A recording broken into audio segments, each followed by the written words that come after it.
guys doing? I am very excited about this video because I have my first official Minnesota Vikings draft day big board, and this is something I've been kind of crafting for a while. You know, I've been making these videos on my channel for a while. Vikings should draft him. Vikings should draft him. I've done more of a deep dive into this draft than I think I've done in any other draft ever, any other sport. I feel like I know these prospects better than I ever had before. So I'm my official Minnesota Vikings draft day big board, where if you walked into the Vikings war room and you saw the top players they want to draft, I think this is it. I think I have the list down. That's me getting into in this video today. Obviously, I'd love to hear from you guys. You guys all have your own little draft big boards in your mind. Let me know down below. Give me your top 5. At least give me your top 3.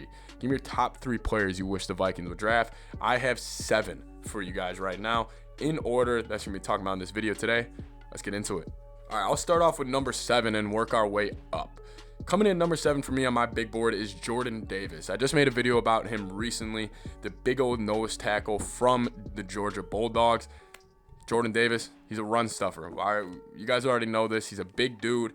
Obviously, I think this is not a position group the Vikings need to shore up, but I think this would take the Vikings D-line to another level.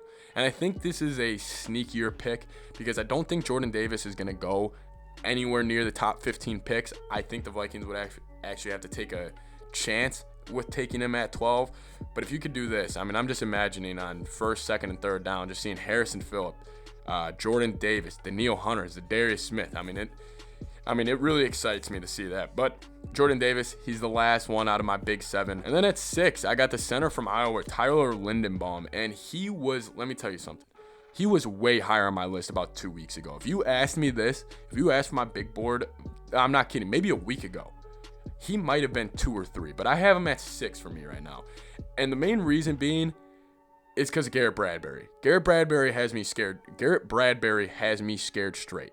Because if people forget, Bradbury, when he was coming out of college, there was a lot of the same talks in regards to him as there were in Lindenbaum. You know, no doubt this guy can't be a bust. You know, you should take this interior offensive lineman this high because he's for sure going to be a hit in the NFL. And Garrett Bradbury's a little undersized. And Tyler Lindenbaum is a little undersized. He's got great knee bend. He's got great core strength. He checks all the boxes for interior offensive lineman. But he's just a little small. So I have him at 6. I know a lot of people have him higher, but for now, he's at 6 on my big board. And now we got the top 5, and shockingly, this is all secondary. These are all secondary guys. But at 5, I have Trent McDuffie. He might be a little lower than most people. I like McDuffie. If the Vikings took him at 12, any of these guys, I'll be thrilled about. Just putting that out there. If we draft Trent McDuffie and he's 5th on my big board, I'll be thrilled. His arms are a little short. I don't know. I know it's a stupid thing to think about. It's like hand size with quarterbacks. But when you're playing press coverage, especially in the NFL, having long arms makes such a difference. Just be able to get your hands on them a little bit while they're running the route. It's so much in the NFL now is double moves and setting up double moves. You can throw a double move off so easily in the NFL if you just give them a good hit. And having shorter arms, it restricts it. But it's not something that makes him undraftable. He is a stud. He's a great tackler. He plays aggressive. And him and who I have at 4 are toss-ups. But, like I said, who I have at 4, Andrew Booth Jr., the corner from Clemson. This guy, I had no idea who he was about a week ago. Now, the more I watch him, the more I see him, he might be the steal of the draft. And I don't think the Vikings would draft him because I think it would be a risk to take him at 12. If the Vikings would trade down to the 20th spot, he would be the steal of the draft, in my opinion. So the Vikings, if we're watching the draft day coverage and you see the Vikings move down to 20, 21, Andrew Booth Jr. should be going through all of your guys' heads. He's the corner from Clemson, very similar to McDuffie. He has this physical nature. He's so tenacious. He talks so much crap when he plays. And the thing I love about him, this past year was his first year fully starting at corner, and he had a great year. Could you imagine what he could do starting a full year in the NFL system? He'll be a guy you would have to wait for, I think. I think he makes a ton of impact plays, and he could make impact plays immediately, but he would have to wait for his development just a little. All right, coming at number 3, top 3 now, I have Kyle Hamilton.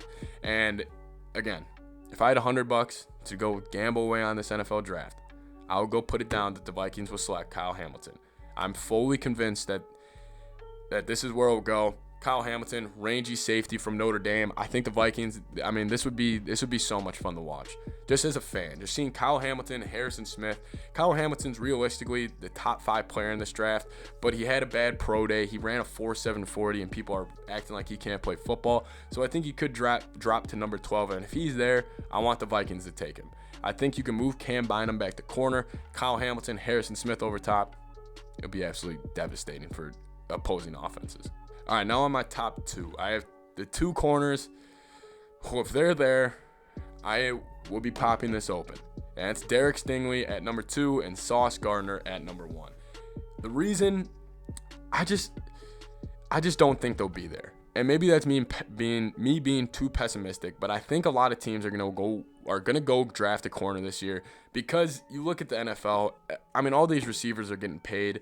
I think teams are now gonna shift to the other side, be like, all right, well, we need to guard all these receivers. Just the natural pull of the NFL, where one side of the ball gets really hot, then teams overreact and they go draft the exact opposite side of the ball. So I think they'll both realistically go top 10, especially after Stingley's pro day.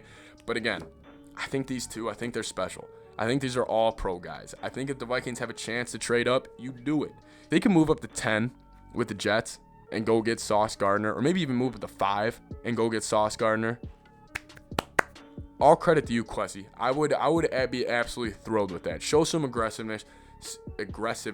Show some balls and go and getting your guy if he is your guy. But that's my draft day big board. Run it in order one more time. I got Sauce Gardner, Derek Stingley, Kyle Hamilton, Andrew Booth, Trent McDuffie, Tyler Lindenbaum, and Jordan Davis. Realistically, any of these guys I'm happy about.